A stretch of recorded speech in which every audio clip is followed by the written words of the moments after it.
Nibyo ibihe byiza nshuti bavandimwe muduteze yombi aho muri mu bice bitandukanye n'abasoje mbaye ikaze mbifuriza kugubwa neza kuri tariki ya 15 z'ukwezi kwa mbere Mutarama nyine umwaka w'ibihumbi 2026 twongeye kugaruka muri studio rero za Region Info hamwe mu byukuri na Bosco umutaramo cyane kuri mikoro za Region Info aho tugiye kureba amwe mu makuru akomeye cyane agezweho kugeza kuri ubu ngubu. Ntago ndabyita ibitangaza cyangwa se ntago ndabigira ibitangaza ahubwo ndabivuga uko biri. Ni imirwaro ikomeye cyane rero, ibitero bikomeye cyane nakwita iby'ubwiyahuzi byongeye kumvikana mu bice bigiye bitandukanye. M23 yagabye ibitero byo kwihorera nyuma yuko bamwe mu bayobozi bayo bayifashaga kuyobora ndetse mu byukuri no kwitwara neza ku mirongo y'imbere ku rugamba, ubwo ndavuga kuyobora umujyi wa Uvira. Barashweho ku buryo bukomeye cyane bikozwe na drone z'igisirikare cya leta ya Repubulika Iharanira Demokarasi ya Kongo. Andi makuru kandi tuza kugarukaho nagaruka kubijyanye itangazo ryashyizwe hanze n'umuryango Save the DRC bavuga kuri byinshi bigiye bitandukanye bijyanye n'iki gihugu cya Repubulika ya Demokarasi ya Kongo.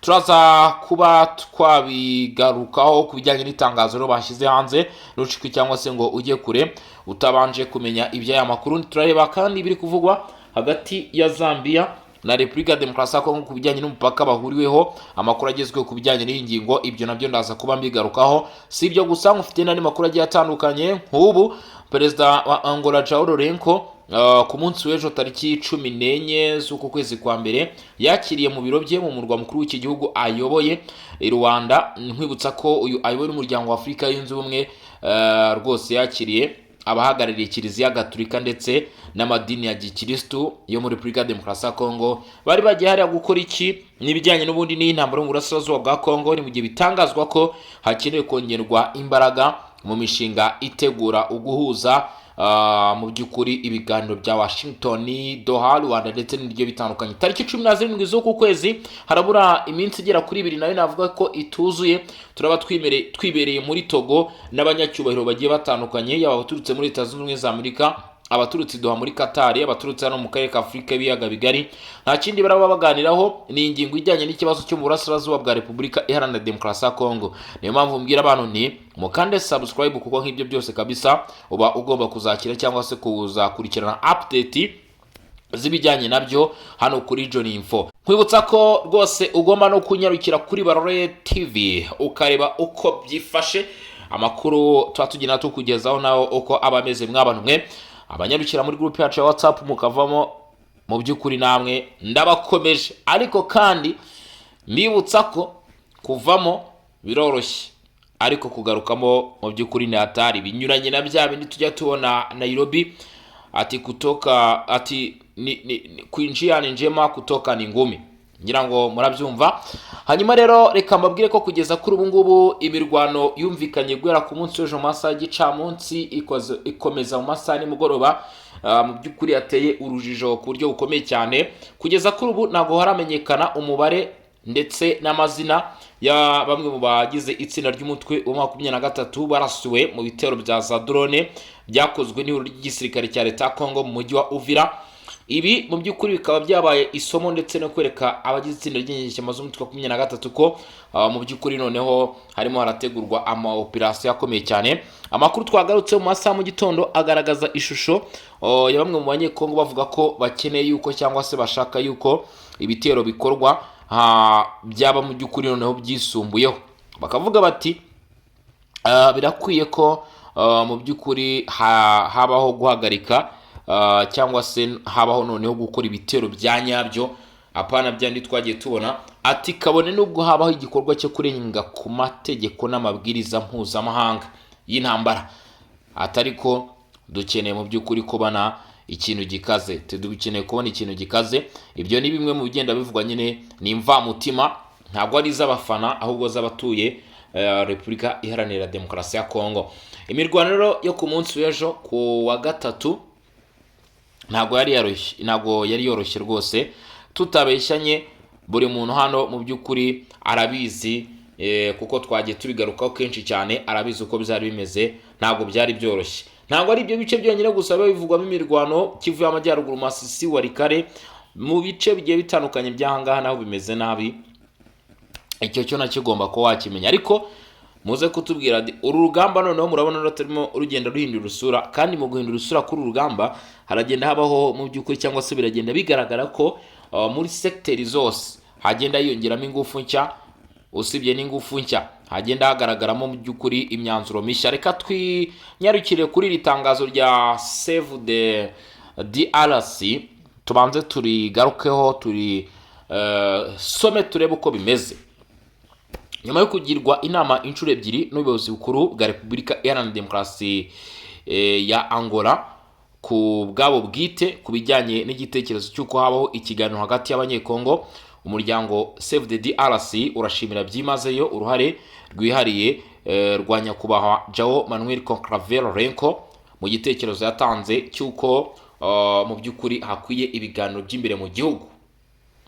Perezida wa Repubulika ya Angola mu gushakira amahoro Repubulika Iharanira Demokarasi ya Kongo, uyu muryango unongera gushimangira ko wemera kandi ko ushyigikiye ikiganiro nk'inzira nziza yo gukemura amakimbirane, ariko kandi ugaragaza impungenge n'ibitekerezo bikurikira bijyanye n'iki gitekerezo gishya ku byerekeye ireme ry'iki kiganiro. No kuvuga ngo mbanje kubisasiraho gato, abatavuga rumwe n'ubutegetsi, amashyaka atavuga rumwe n'ubutegetsi, abatavuga rumwe n'ubutegetsi ku giti cyabo, ndetse na guverinoma n'izinyeshyamba za 23 EDF ntabwo irimo, ndetse n'indi mitwe igiye itandukanye, barimo barategura ko hagomba kubaho ibiganiro bigomba kubahuriza imbere mu gihugu, ndetse n'iyi kenko mu by'ukuri izaba irimo, ndavuga ihuriro rya Kiliziya Gatolika ndetse n'amadini ya Gikristu, bose bazaba barimo ndetse n'abatumirwa.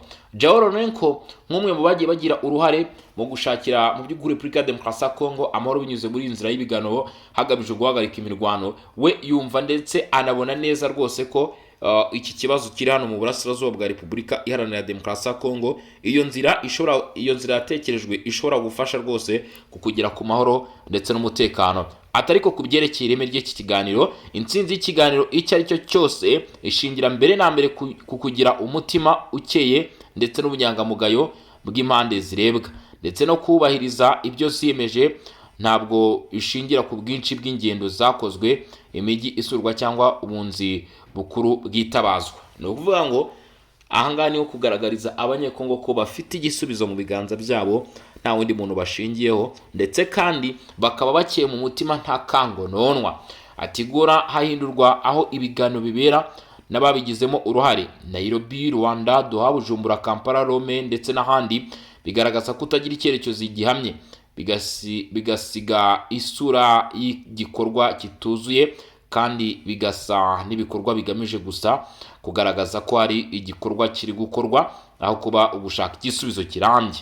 Ati byongeye kandi ihindagurika mu mvugo za leta, ukudahuzwa kw'ingamba, kutumvikana mu mahitamo yo gukemura ikibazo, gukoresha inzira za politike mu nyungu bwite, ndetse no kuzihindura igikoresho cyo gutsinda aho gukorera igihugu, byatumye amagambo ndetse n'amasezerano ya Perezida Tshisekedi n'ubutegetsi bwe atagira icyizere mbere mu gihugu ndetse no hanze yacyo. Urumva uyu mugabo aranenga mu by'ukuri impande zose, agatanga umuti. Ari nayo mpamvu iyi Save the DRC, hari umuryango wita Save the Children, murawuzi. Iyi Save the DRC mu by'ukuri ishimira ku byerekeye ubushake bwa politike. Umva uko bihagaze. Ati ubushake bwa politike bugaragarira mu kubahiriza amasezerano yasinywe, aho by'umwihariko harimo ayerekeye kurekura imfungwa, koroshya politike, kubahiriza agahenge cyangwa se CCRF. Ariko mu buryo bunyuranye n'ayo masezerano, ngo leta ya Perezida Felix Tshisekedi iracyafunga, igafata bamwe, igatira abashyamiranye nayo guhunga igihugu, abanyapolitike, abasirikare bakuru, abanyamakuru, abarengera uburenganzira bwa muntu ndetse n'abandi bagaragaza ibitekerezo bitandukanye n'ibya leta. Ibi ngibi rwose ngo mu by'ukuri uyu muryango, ntabwo hano tukiri ku byavuzwe na João Lourenço, uyu muryango uravuga ko mu by'ukuri bikeneye ko nabyo bikosorwa. Burya mw'abantu mwe tujya dukumura icyo dukome n'ingasire. Nanone ngo igihe cyose Perezida Tshisekedi ajya gushaka amahoro mu magambo, asiga inyuma amategeko ategeka kwimura ingabo nyinshi, kugaba ibitero bikomeye ndetse no kurasa abasivile ngo yifashishwe drone n'indege zirambana, nabyo byakwangiza iki kintu. Ibi bivuzwe mu gihe itsinda ry'inyeshyamba z'umutwe wa 23 bamaze iminsi kabisa bavuga ko ngo ibi bitero bizaba bigabwa ku baturage. biramutse bibaye byo nanone bishobora guteza ikindi kibazo gikomeye cyane. Hagati aho ngaho Repubulika Iharanira Demokarasi ya Kongo, tugiye kwerekeza ku bijyanye n'imibanire mpuzamahanga y'ibihugu. Zambia ndetse na Repubulika ya Demokarasi ya Kongo basinye igitabo kigenga ku mikorere y'umupaka w'aho bita Sharwe. Ibyo nabyo tugiye kuba twabigarukaho turebe. Ni mu bijyanye no kuba Repubulika Iharanira Demokarasi ya Kongo ikomeje gutera intambwe mu buryo bwose bushoboka, ndetse no kugaragariza isi muri rusange ko ari igihugu cyumvikana kandi gishaka gukorana n'ibindi bihugu. Kuwa gatatu tariki 14 Mutarama iri mu Mbashi mu ntara ya Haut-Katanga, Zambia ndetse na Repubulika ya Demokarasi ya Kongo byemeje kandi bishyira umukono ku mabwiriza n'imikorere y'umupaka uhuriweho ukorerwamo rimwe mu by'ukuri washarwe mu mushinga w'icyo bita Kosomeno Kasenga Sharwe. Impande zombi zahuye nyuma y'iminsi myinshi, buri ruhande rukora ukwarwo, maze bashyira hamwe ibyavuye mu mirimo yabo kugira ngo bahuze inyandiko imwe ihuriweho. Ku ruhande rwa Repubulika ya Demokarasi ya Kongo, umuyobozi mukuru wungirije w'ikigo gishinzwe imishinga minini niyo wasinye, naho ku ruhande rwa leta ya Zambia hasinya umuyobozi mukuru wungirije w'ikigo Roda Development Agency Jean-Claude Mido Mbuwete wo muri ICGT. Ubwo ni umuyobozi mukuru ni Priton, ikigo gishinzwe imishinga minini. Yashimye ubwitange bw'impuguke zo muri Repubulika ya Demokarasi ya Kongo ndetse na Zambia, agaragaza ubuziranenge bw'akazi kakozwe kuva ibiganiro byatangira, ndetse nashimangira umwuka mwiza w'imikoranire n'ibiganiro byubaka byatumye hagerwa ku gusoza izi nyandiko z'ingenzi. Mu biganiro byabaye, impuguke zitandukanye zatanze ibisobanuro bya tekinike ku bikubiye muri icyo gitabo nuko kizakoreshwa mu bikorwa bya buri munsi. Iki gitabo cyakozwe ku bufatanye, cyubahiriza amategeko ya buri gihugu kandi gihujwe n'amahame n'amabwiriza ya COMESA, SADC n'umuryango wa Afurika yunze ubumwe. Ngira ngo urumva ko Repubulika ya Demokarasi ya Kongo igaragaza ko irimo irakorana n'ibihugu.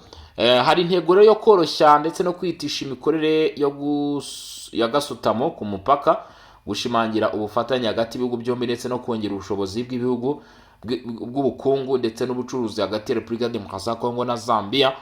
Iyi nama yahuje abahagarariye inzego zitandukanye z'ibihugu byombi, zirimo Minisiteri y'Imirimo Rusange n'Ibikorwa Remezo, uhagarariye nyiri umushinga Societe GD Africa yahawe isoko, ndetse n'inzego zitandukanye zikora ku mipaka. Iyi gahunda yanitabiriye kandi n'abantu bakomeye barimo Derek Sikombe, Minisitiri wa Zambia ushinzwe ubucuruzi n'inganda, ndetse na Paulo Kosita, Ambasaderi wa Zambia muri Repubulika ya Demokarasi ya Kongo. Igikorwa cyo gusoza cyaranzwe kandi no gusinya inyandiko mvugo y'ibi biganiro byagejeje ku itangwa ry'iki gitabo.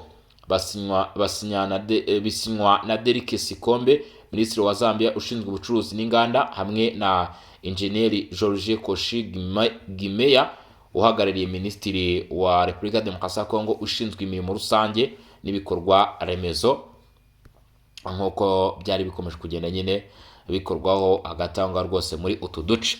Ngira ngo murimo muragenda mubyumvira ko imishinga igiye itandukanye mu by'ukuri hano muri Repubulika ya Demokarasi ya Kongo igenda ikurikiranwa rwose umunsi ku wundi, kugira ngo haboneke igisubizo kirambye, haboneke igisubizo. Hari ibibazo byinshi cyane byagiye bivugwa hano muri Repubulika ya Demokarasi ya Kongo, nk'ibyabaye intandaro y'ikibazo kugeza umunsi gihari, ariko Repubulika Iharanira Demokarasi ya Kongo bakemeza bakavuga ati twebwe tuzakora ibishoboka byose, tuzakora iyo bwabaga, ariko ibibazo bigira iki bibashe kuba byakemuka. Hari amahirwe menshi cyane ategerejwe agomba kwifashishwa mu gutanga igisubizo kuri ibi bibazo, ariko nanone mu by'ukuri nubwo hari amahirwe menshi cyane agitegerejwe, haracyari n'imbogamizi nazo ziracyagaragara, nk'ubu nko guhagarika ibijyanye n'imirwano kugira ngo Repubulika ya Demokarasi ya Kongo ibone amahoro. Ubwo twamaze kugira mu burasirazuba bwa Kongo, ubona ko mu by'ukuri naho hagikenewe ingufu n'imbaraga. Kubera iki? Kubera yuko ibitero biracyaba kandi birarushaho gukara. Mu minsi ya mbere twabonaga ibitero mu by'ukuri bikorwa mu buryo bwo kugabana ibitero bisanzwe, ariko ubu bigeze ku rwego rwo kuba hariho za drones ziri kugaba ibitero, hariho indege za Sukhoi. Ibyo byose mu by'ukuri bikagaragaza urwego iyi ntambara imaze kugeraho amato yinjiyemo, ibice byagiye byaguka. Guverinoma ya Repubulika ya Demokarasi ya Kongo iragenda nayo itegura imishinga itandukanye yo guhagarika urugendo rw'izi nyeshyamba. Ibi byose mu by'ukuri bikagorana mu kubona igisubizo kuri iki kibazo, ari nayo mpamvu abenshi bavuga bati mu by'ukuri birakwiye ko tubona ibiganiro bigiye bitandukanye, tukabona ibiganiro bya Rome, tukabona ibiganiro bya Rwanda, Doha, Washington. Ikibazo ahubwo kikaba iki? Ikibazo kikaba ko byose usanga mu by'ukuri ntaho bitaniye. Ibyabaye umunsi ntaho bitaniye n'ibyabaye ejo. Ibyabaye umunsi ntaho bitaniye n'ibyabaye ejo. Ni ukuvuga hashobora kubaho gusinya amasezerano, hashobora kubaho kugaragaza amahame, bishobora kwimuka bikabera ahandi, ariko umwanzuro nyirizina murabizi ko ari guhagarika amakimbirane ndetse n'intambara mu burasirazuba bwa Kongo, ugasanga n'ubundi ntabwo bibashe kugera kuri iyo ntego. Aho ngaho tuvuga ko cyangwa se dusobanura neza rwose ko ibyo biganiro biba byagize iki, biba byafairinze cyangwa se bitatanze umusaruro.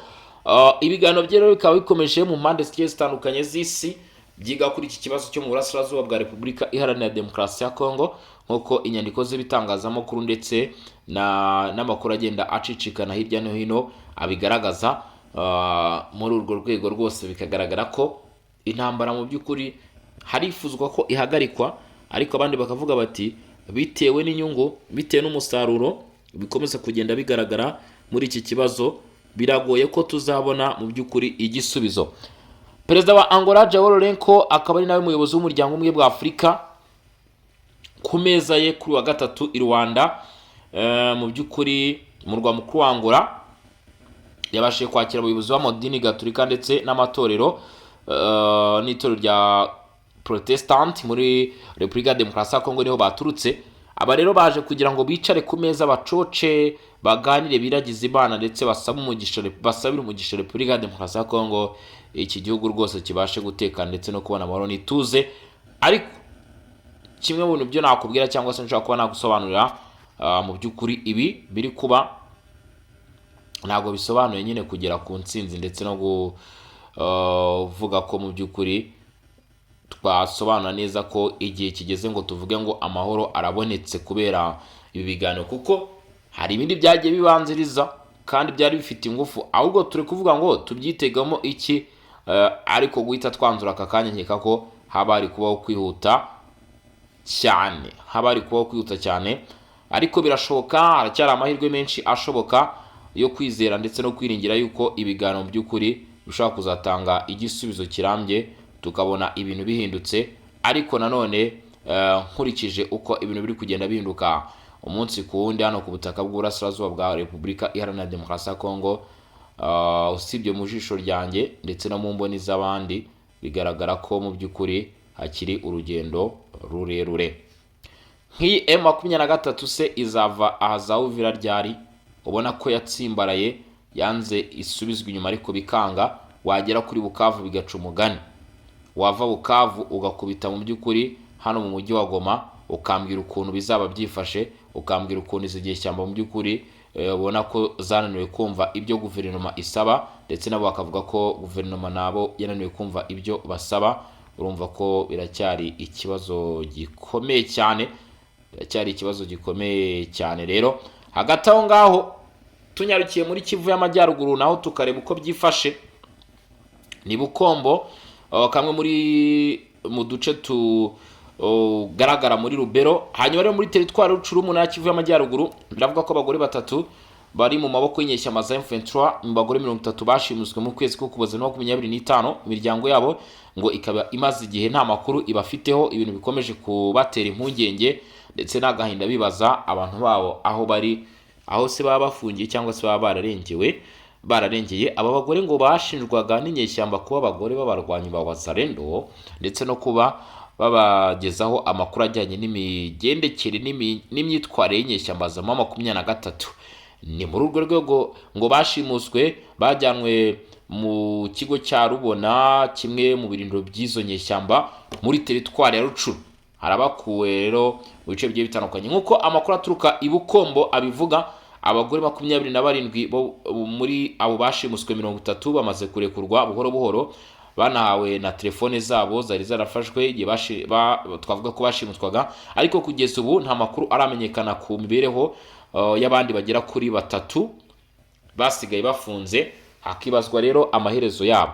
Abaharanira uburenganzira bwa muntu bakora muri Rucuru bamaganye bikomeye iki gikorwa ndetse bagisobanura nk'igikorwa cyo guhiga abantu. Basabye ko abo bagore batatu bahita barekurwa kugira ngo basubire mu miryango yabo.